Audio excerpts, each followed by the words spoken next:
It started with strobing lights, wild yelling, and a prom queen crying into her sequined, draped wrist corsage as federal agents tackled a teen next to a falling chocolate fountain. Throughout the dance floor, I, Nathan Reed, stood, clutching a parking stub for the non-arriving limo. That black BM Shibu required disguise was not for high school formality. It was a federally chartered vehicle for a visiting royal delegation.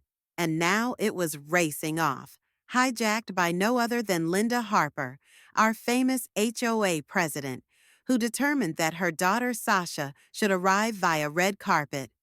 I was the one who was left with the job of telling two hard-eyed foreign agents why their VIP was stuck at the airport, while a glitter-covered teenager spun in the leather seats of a secure embassy car. Linda, sitting on the sidelines, smiled with a grin that seared itself into my mind. 3 hours ago, I stood on my own lawn under the tranquility of a suburban sunset. The world was unreal. The sky was ablaze with gold over our cul-de-sac. I rerouted, triple-checked, and confirmed logistics. My mission was straightforward. Welcome the driver contracted for Prince Zane, a 17-year-old royal diplomat for a youth economic summit, and incognito, ensure things went as planned. But Linda saw. From the other side of the street, her HOA-prescribed golf cart screeched around the corner. Even before the limo came to a complete stop, she bounced out, daughter Sasha in hand, dressed in a neon pink ball gown, glittering heels, and a hairdo so slicked it resembled engineering. Linda waved a wad of papers at the bewildered driver, barking commands and gesturing toward her house like she was controlling air traffic. I ran across the lawn, heart racing. The driver stared in shock. Linda's voice thundered, a blunt instrument of sheer brazenness, as Sasha got in, already taking selfies. Linda, I cried out, gasping. She turned to me, as calm as ice. Oh, Nathan, she said sarcastically, why are you spoiling my daughter's special moment?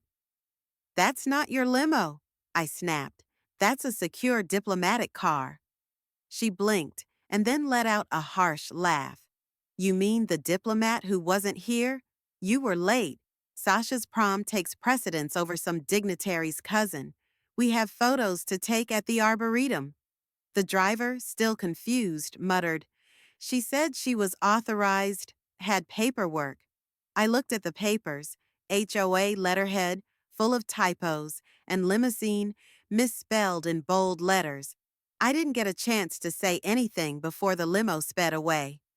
Sasha gestured from the sunroof like a queen.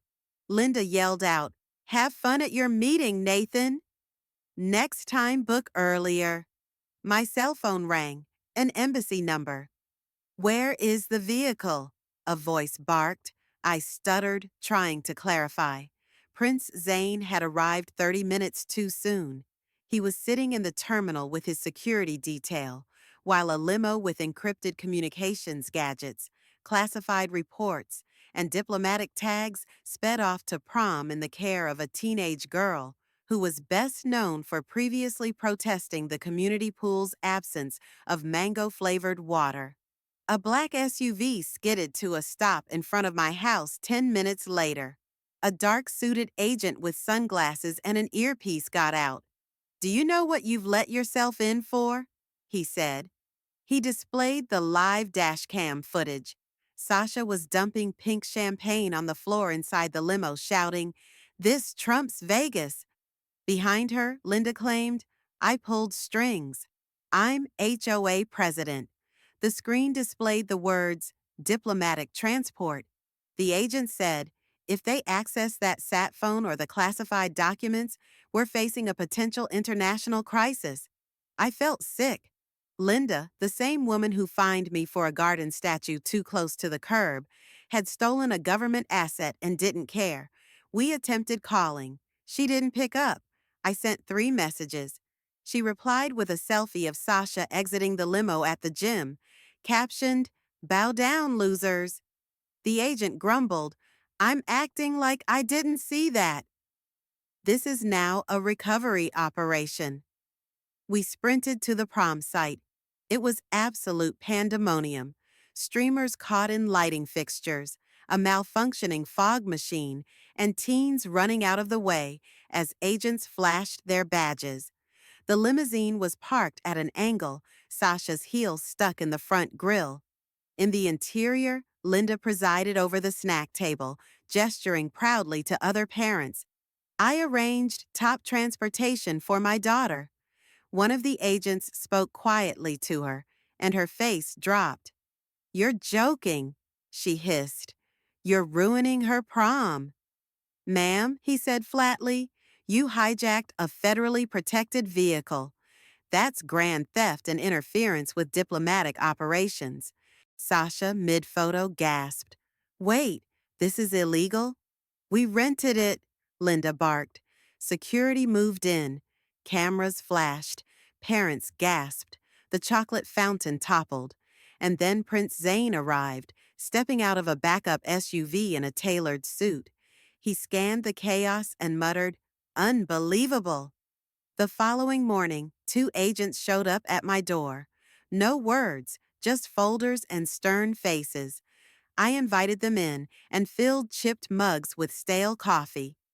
We retrieved the vehicle, one said. The sat phone and royal seal are all right, but we also found glitter, perfume bottles, and a tiara stuck in the USB port. I laughed nervously. Sasha had spilled soda in the cup holders, employed secure technology as selfie stands, and proclaimed the seats too bland. Agents started gathering film for damage control. I marched directly to the HOA office in an indignation. Linda stood proudly holding up screenshots of Sasha's limo arrival before the board. She received 60,000 likes, she boasted. That's power. You stole a government car, Linda, I blustered. It contained classified technology and diplomatic markings, and you drove it into a gymnasium. On a public road, she smirked. Nobody objected. Your prince was late. He was early, I shot back. Your daughter departed before he arrived. She shrugged. Details. She slapped a receipt on the desk. Prom night date. Logo askew. My address crossed out. The agents would later label it a circus prop, not evidence. The tale went viral. Headlines blared. Prom princess commandeers diplomatic limo. Viral videos cut together Sasha's limo entrance with royal motorcades. Linda basked in it. Sasha tweeted, How mom got me a royal ride, Banda's a real talk.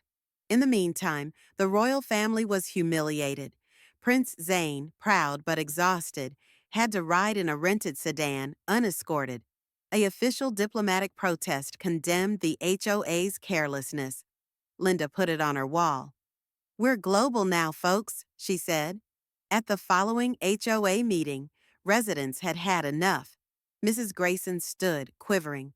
You stole a diplomat's car and behave as if we should thank you for humiliating us? Linda smiled. You're welcome. But the room had witnessed the truth. Linda did not lead, she instigated. The resolution to oust her was passed with thunderous applause. I was appointed interim president. My top priority, prohibiting any unauthorized government or vendor access. Ever again. Linda struck back right away. A traffic cone obstructed my driveway. My sprinklers went off at midnight. City inspectors received a tip regarding a hazardous shed. Emails came in labeling me as operating a clandestine intelligence center in my own backyard. The agents verified she had obtained public records, created fraudulent complaints, and submitted bogus communications. An unsavory private investigator even appeared posing as federal. Then Linda burst into an HOA meeting, shouting, I demand my position back and an investigation of Nathan's foreign collusion. The room fell silent. Then Prince Zane rose to his feet. There is no collusion, he replied calmly. Your actions put us all at risk. This community reacted quickly, but your deceptions need to end here. The crowd let out a standing ovation. A week after that, Federal authorities served warrants on Linda's front door: harassment, forgery, obstruction of a federal investigation. She was arrested in front of the community. Sasha cried. The streets became still. Peace returned. No more threats. No more plots. Linda's drama became a viral sensation. Sasha said it was a setup, but the storm had passed. I guided the HOA through reforms, new bylaws, openness, and ultimately a redo prom. Prom 2.0. Prince Zane showed up. A spotless limo drove up with a sign, a ride of renewal. He raised a glass to lessons learned and the need to vet your HOA leadership. Laughter rang out in the cul-de-sac. A package came weeks later. In it was a picture frame of Sasha giving a peace sign in the limo with a note, "Diplomacy requires humor. Thanks for remaining sane, Zane." I displayed it in the HOA office, a keepsake of the strange. Linda's probation prevented her from serving in any office ever again. The neighborhood recovered. A couple redid their vows within that same limo. And though entitlement never rests, we were prepared for the next Linda. Because this time we knew better.